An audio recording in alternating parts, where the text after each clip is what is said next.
Hi folks, it's Gavin and Neil back with another Tayar podcast recording here. This one's about Bad Actress. Neil and I caught them in our hometown of Perth at the venue Twa Tams. But before we go, I personally just want to thank everybody who've listened to our first podcast. It means a lot to us. Neil and I have absolutely no idea what we're doing. We are literally just putting something up there to comment on live music that we've seen, and hopefully it will encourage people to go and support live music and sort of grassroots music venues as well.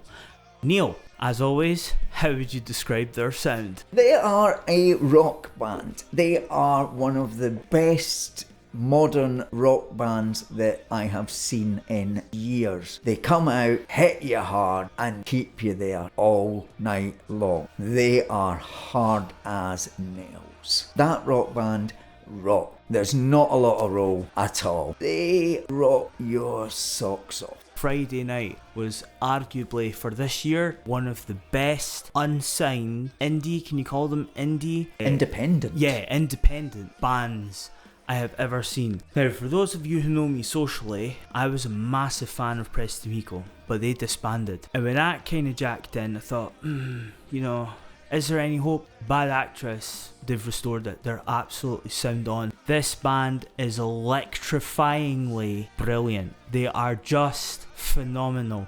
So if anybody ever gets the opportunity to see a band called Bad Actress, and believe it or not, they're from Nairn. Middle of bloody nowhere. Pretty much. They are absolutely phenomenal. We first seen the lads play Bannerman last year in November. They supported, Neil, what was your friend's band again? Holyrood. Got a couple of their CDs and that. Absolutely love it. One of them, which I did confess to the guys, the one with Poison Snake on it and Red Hot. I think it was the Red Hot EP. Didn't like it because immediately as soon as I was listening to it, it was just, it hit you with this compression. And I'm sorry to the band for saying this. Your music's amazing, but the compression really just annoyed me. And I kind of had to stop listening to it for a while.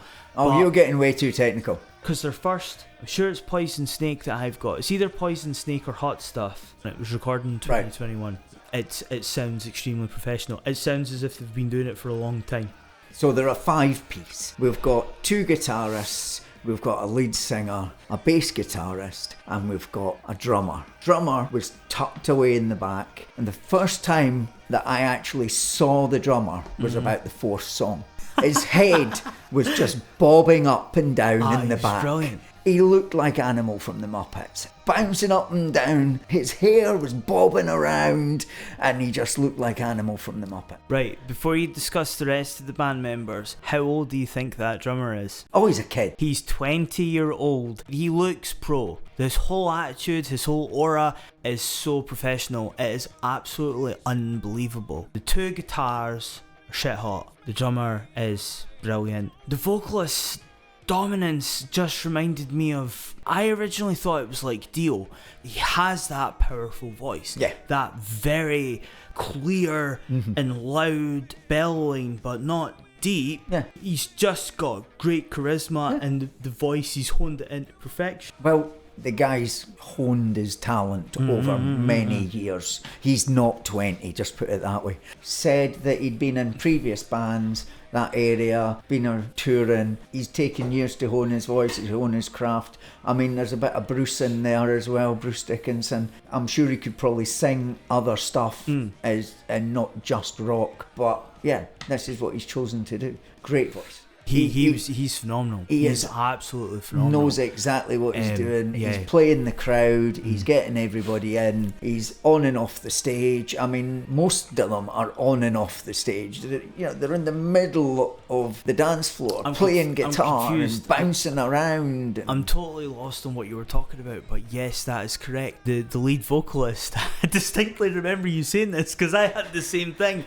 He just wandered through the crowd, and Neil and I both turned to each other and went, when did he get off the stage? Because it's just if your eyes weren't drawn to either the bass player, the drummer, or the lead singer, then it was drawn to one of the guitar players. So we totally missed the lead singer coming off stage, and he's not a short fella. This guy looks like a giant. He totally is a giant. It's just, you can't miss him, but for some reason we did. Missed him twice getting off stage and wandering about with the crowd. Wow, I'm just speaking. I don't know how to describe them other than they are absolutely amazing.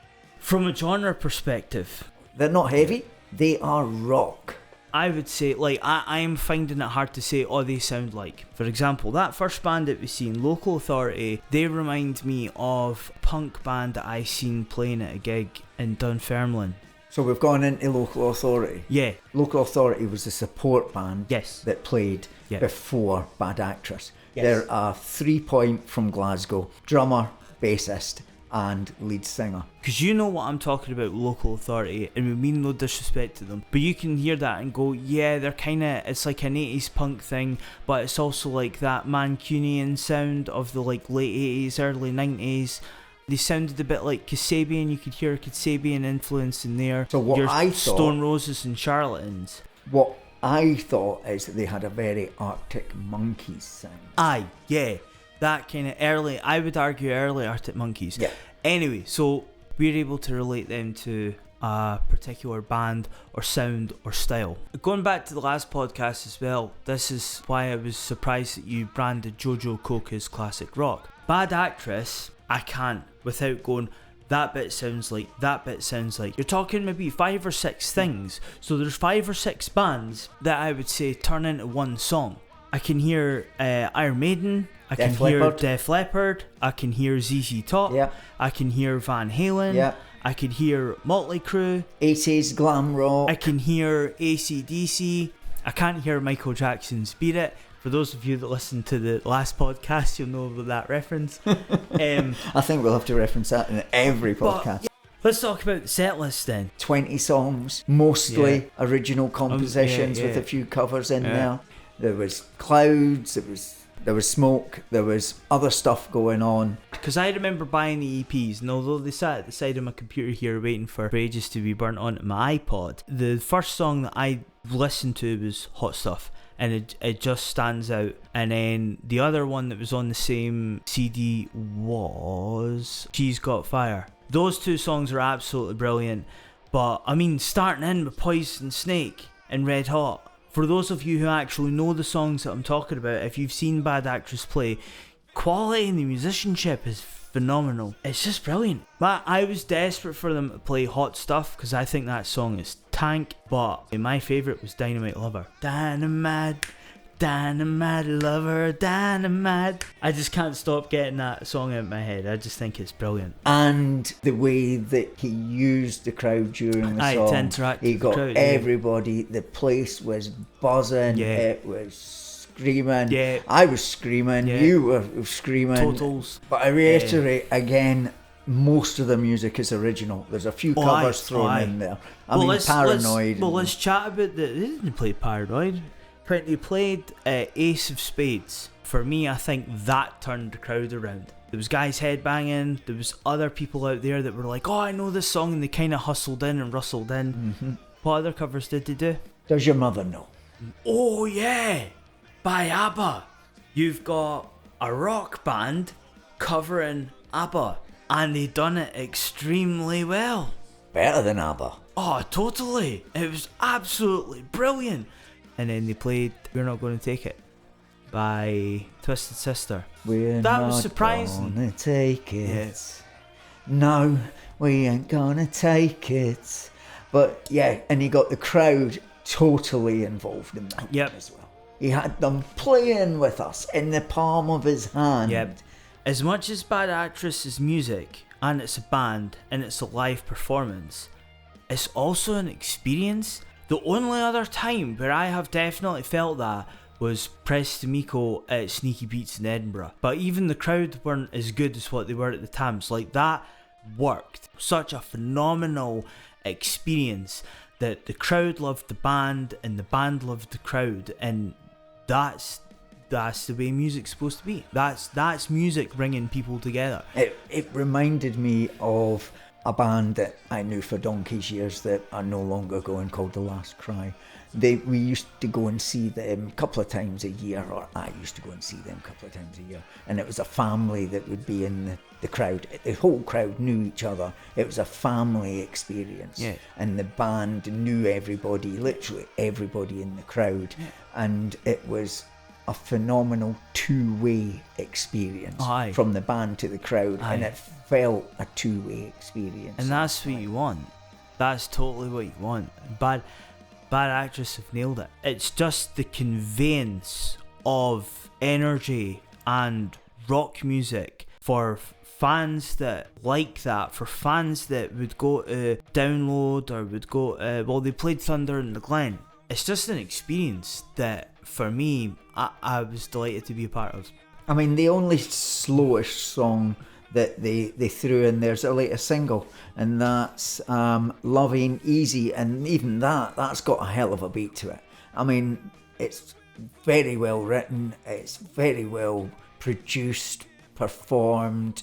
I mean, go to their socials and have a look at Love Ain't Easy, and it's available on probably Spotify or whatever, wherever you do your streaming services. That's interesting. I've never seen them marketed that, because I've only got Instagram, so I haven't paid attention to see if they've got links to Bandcamp or sort of merch pages and that, but they've definitely got merch to sell. I thoroughly enjoy the CDs that I've got. Absolutely, definitely. The t-shirts have got a bit of a, what I looked at it was a bit of an Iron Maiden feel to it, with Eddie on the front, but it's their own, you know, how Iron Maiden always used Eddie. They've got caricatures on the front of their t-shirts, you know, that are in that sort of genre. Going back to the Bannerman's gig that we seen last year, we went there for Hollywood Vault, because that was your mate. Yes. We didn't check it out, we had no idea who, whatever else was playing. You said something about the main band that were playing, I think, because the Hollywood Vault were in support of, but nothing was ever mentioned about Bad Actress. And we caught them, and I just thought, what the hell is this? And I distinctly remember going up to the lead guitarist. His whole outfit is like something from the 80s. Really good music. Their live performance is spectacular. Their songwriting is spectacular. Their playability, instrument-wise, is spectacular. They're an absolute delight to see. Or kind of, the lighting was bad at the Tams. It was much the stage was much better at Bannerman's. Yes, much better lit. Yeah, because you could see everything, and the venue might have been better at Bannerman's, but the crowd was far better at the Tams. Oh yes.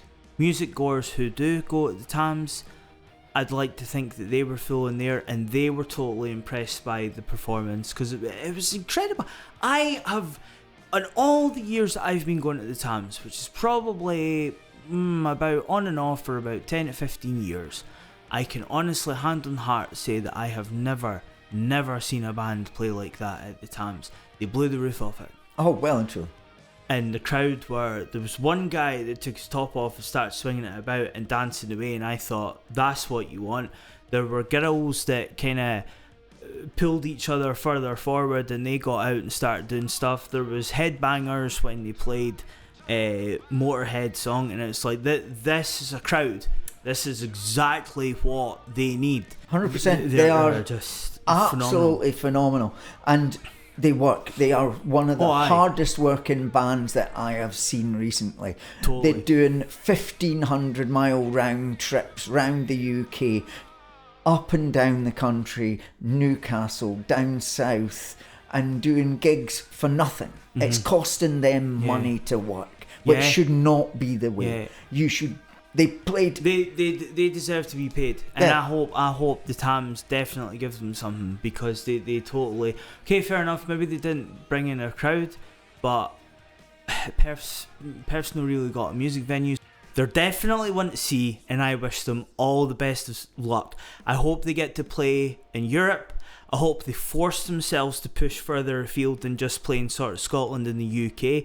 Definitely go for it. Absolutely go for it. Get your music out there, because it deserves to be out there. Neil, you've forgotten to say one thing. The gig was free, man. I know. Cool. Is there anything else you want to add?